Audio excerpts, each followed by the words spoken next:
Jail میں بند gangster سے سیاستداں بنے مختار انصاری کی موت نے تنازع کو جنم دے دیا ہے۔ اب ان کے بیٹے نے دعویٰ کیا ہے کہ سابق ایم ایل اے کو جیل میں سلو پوائزننگ یعنی زہر دیا گیا تھا، جس کے بعد ان کی طبیعت بگڑ گئی ہے اور انہیں اسپتال میں داخل کرایا گیا تھا۔ انصاری جو 2005 سے جیل میں تھے، جمعرات کو اتر پردیش کے باندہ میں دل کا دورہ پڑنے سے انتقال کر گئے۔ اتر پردیش پولیس نے امن و امان کی کسی بھی صورتحال کو روکنے کے لیے ریاست بھر میں امتناعی احکامات جاری کیے ہیں۔ مئو سے 5 بار ایم ایل اے رہ چکے مختار انصاری کے خلاف 60 سے زیادہ فوجداری مقدمات زیر التوا ہیں۔ مختار انصاری کے بیٹے عمر انصاری نے دعویٰ کیا ہے کہ گینگسٹر سے سیاستداں بنے مختار انصاری کو جیل میں سلو پوائزننگ کی گئی ہے۔ صحیح دعویٰ انصاری کے بھائی اور غازی پور کے ایم پی افضل انصاری نے بھی کیا۔ حکام نے اس الزام کی تردید کی ہے۔ نیوز ایجنسی کے مطابق مختار انصاری کی موت کی میجسٹریل انکوائری 3 رکنی ٹیم کرے گی۔ پچھلے ہفتے مئو سے 5 بار کے سابق ایم ایل اے نے بارہ عدالت میں ایک درخواست دائر کی تھی، جس میں کہا گیا تھا کہ انہیں کھانے کے ساتھ کچھ زہریلا مادہ بھی دیا گیا تھا۔ انصاری نے دعویٰ کیا کہ 19 مارچ کو کھانا کھانے کے بعد ان کے اعصاب اور اعضاء میں درد ہونے لگا تھا۔ پورے اتر پردیش میں دفعہ 140 نافذ کر دی گئی ہے اور بڑے اجتماعات پر پابندی لگا دی گئی ہے۔ مختار انصاری کو جمعرات کے روز جیل سے رانی درگاوتی میڈیکل کالج باندہ لایا گیا تھا، جیسے بے ہوشی کی حالت میں وہ وہاں اس کے بعد ان کا انتقال ہو گیا۔ منگل کو مختار انصاری کے پیٹ میں درد کی شکایت کے بعد تقریباً 14 گھنٹے تک اسپتال میں داخل کیا گیا۔ انصاری ایک ایسے خاندان میں پیدا ہوئے تھے جن کی جڑیں آزادی کی جدوجہد میں گہری تھیں۔ دہلی کے وزیر اعلیٰ اور عام آدمی پارٹی کے کنوینر اروند کیجریوال کی اہلیہ سنیتا کیجریوال نے کہا ہے کہ ان کے شوہر کے خون کے ہر قطرے میں حب الوطنی ہے اور انہوں نے ملک کی بدعنوان اور آمرانہ طاقتوں کو چیلنج کیا ہے۔ سنیتا کیجریوال نے جمعے کو یہاں نامہ نگاروں کو بتایا کہ اروند کیجریوال نے جمعرات کو عدالت میں اپنا فریق پیش کیا تھا۔ پورے ملک نے سنا۔ اگر کسی نے اروند کیجریوال کی عدالت میں پیش کردہ ورژن نہیں سنا ہے تو اسے ضرور سنیں۔ انہوں نے عدالت کے سامنے جو کہا اس کے بہت ہمت درکار ہے۔ اروند کیجریوال ایک سچے محب وطن ہے۔ بالکل اسی طرح مجاہد آزادی نے بھی برطانیہ آمریت کے خلاف جنگ لڑی تھی۔ انہوں نے کہا کہ اروند کیجریوال کی حب الوطنی ان کے خون میں دوڑتی ہے۔ کیجریوال نے ملک کے سب سے بدعنوان اور آمرانہ طاقتوں کو چیلنج کیا ہے۔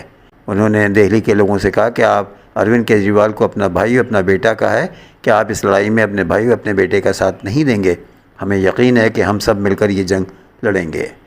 سنیتا کیجریوال نے واٹس ایپ نمبر بھی بتائے ہیں جس میں انہوں نے کہا ہے کہ مہم شروع کر دی گئی ہے۔ اس مہم کا نام کیجریوال کو آشیرواد ہے۔ آپ واٹس ایپ نمبر پر اروند کیجریوال کو اپنا آشیرواد، نیک تمنائیں اور دعائیں بھیج سکتے ہیں۔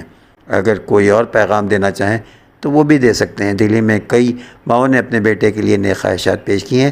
بہت سی بہنوں نے اپنے بھائی کے لیے نیک خواہشات پیش کی ہیں۔ آپ واٹس ایپ نمبر پر لکھ کر اپنا پیغام بھیجیں۔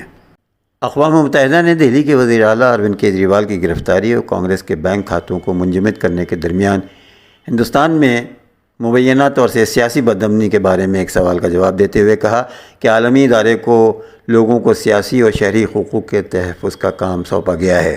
اقوام متحدہ نے دہلی کے وزیر اعلیٰ اروند کیجریوال کی گرفتاری اور کانگریس کے بینک کھاتوں کو منجمد کرنے کے درمیان ہندوستان میں مبینہ سیاسی بدامنی کے بارے میں ایک سوال کا جواب دیتے ہوئے کہا کہ عالمی ادارے کو لوگوں کے سیاسی اور شہری حقوق کے تحفظ کا کام سونپا گیا ہے۔ اس مدت میں ہندوستان اور دیگر ممالک میں انتخابات ہونے والے ہیں، اس لیے توقع ہے کہ سب کے حقوق کا تحفظ کیا جائے گا۔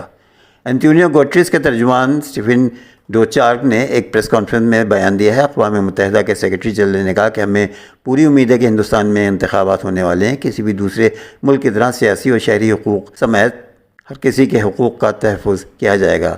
آزادانہ اور منصفانہ ماحول میں ووٹ ڈالنے کے قابل ہوں گے۔ لوک سبھا انتخابات سے کچھ دن پہلے انفورسمنٹ ڈائریکٹریٹ نے اروند کیجریوال کو 21 مارچ کو دہلی کی شراب پالیسی معاملے میں گرفتار کیا تھا۔ وہ فی الحال مرکزی تفتیشی ایجنسی کی حراست میں ہیں۔ زیر اثنا کانگریس نے الزام لگایا ہے کہ محکمہ انکم ٹیکس نے ان کے بینک کھاتوں کو سیل کر دیا ہے، جس سے ان کے پاس پارلیمانی انتخابات لڑنے کے لیے کوئی رقم نہیں ہے۔ اقوام متحدہ کا یہ تبصرہ عام آدمی پارٹی کے سربراہ کی گرفتاری پر امریکہ اور جرمنی کے اسی طرح کے بیانات کے بعد آیا ہے۔ امریکی وزیر خارجہ کے ترجمان نے کہا کہ وہ کیجریوال کی گرفتاری پر قریب سے نگرانی کر رہے ہیں اور منصفانہ، شفاف اور بروقت قانونی عمل کی حوصلہ افزائی کر رہے ہیں۔ نئی دہلی نے ایک سینئر امریکی سفارتکار کو طلب کر کے اس بیان پر ملک کا احتجاج درج کرایا۔ چند گھنٹے بعد بدھ کو امریکہ نے اسی موقف کو دہراتے ہوئے شفاف اور بروقت قانونی عمل کا مطالبہ کر ڈالا۔ مقبوضہ بیت المقدس۔ اسرائیل کی قابض فوج نے امن کا پرچم لہرانے والے 2 فلسطینی نوجوانوں کو گولیاں مار کر قتل کر دیا ہے۔ بین الاقوامی خبر رسائی اداروں کے مطابق پہلے ہی اسرائیلی جارحیت کے شکار فلسطینی نوجوان ہاتھوں میں امن کی علامت سفید پرچم لیے جا رہے تھے کہ صہیونی ریاست کی دہشت گرد فوج کے اہلکاروں نے اندھادھند گولیاں چلا کر انہیں شہید کر دیا۔ دوسری جانب اقوام متحدہ کے نمائندے رچرڈ فالک نے اس واقعے کی مذمت کرتے ہوئے کہا کہ امن کی کوشش کرنے والوں کے ساتھ یہ سلوک بہیمانہ ہے، جس سے اسرائیل کے غزہ میں مظالم کی تصدیق ہو رہی ہے۔ فلسطین کے ادارہ شماریات نے اعلان کیا ہے کہ غزہ پٹی کے 70% مکانات اب رہنے کے قابل نہیں ہیں۔ فلسطین کے ادارہ شماریات نے اپنی رپورٹ میں بتایا ہے کہ صہیونی حکومت 7 اکتوبر سے اب تک 31,000 سے زیادہ عمارتوں کو منہدم کر چکی ہے۔ اس رپورٹ کے مطابق تقریباً 17,000 عمارتوں کو پوری طرح جبکہ 41,000 سے زیادہ عمارتوں کو جنرلی نقصان پہنچا ہے۔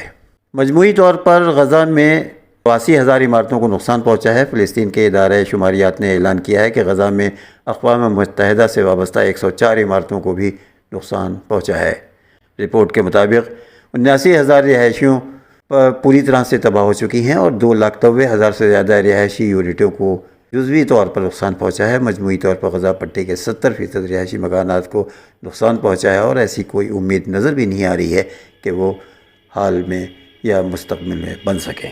برطانیہ کے ایک وزیر کو افغانستان میں برطانیہ کی اسپیشل فورسز کے جنگی جرائم کے مرتکب فوجیوں کی شناخت ظاہر کرنے سے انکار کرنے پر سزا اور جرمانے کا سامنا کر پڑ سکتا ہے۔